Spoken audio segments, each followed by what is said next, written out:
Tie-Dye by Monica Ferris. Narrated by Connie Crawford. Chapter 1.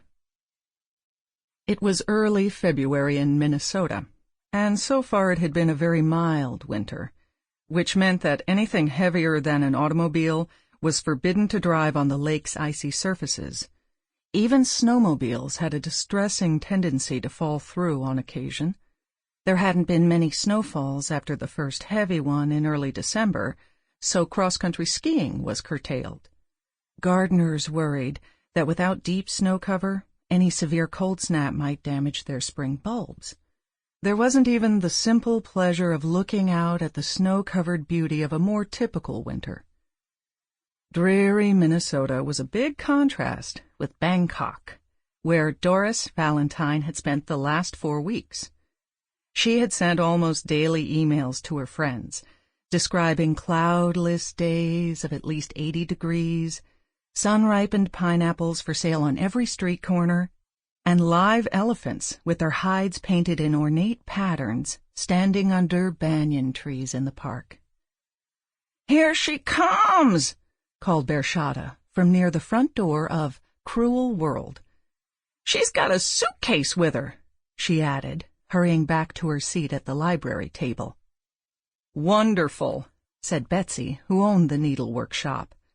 "I bet it's just bulging with souvenirs." "Ah, a really big show and tell," said Shelley.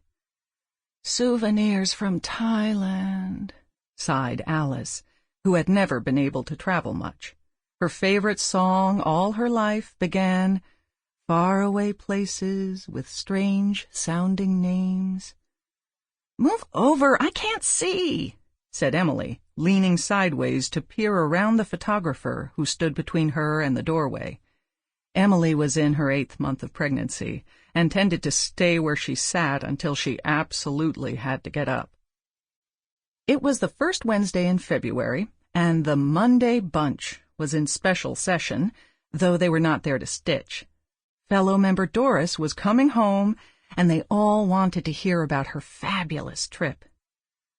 "What a great tan she got," said the photographer, a very young man from the Excelsior Times, the paper of record for a town so small that a citizen's return from an exotic vacation was news. His camera flashed twice as Doris opened the door, and she drew back in surprise.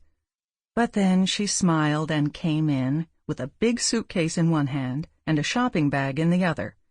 It was marked Rainbow Foods, and probably held. Sample complete. Ready to continue?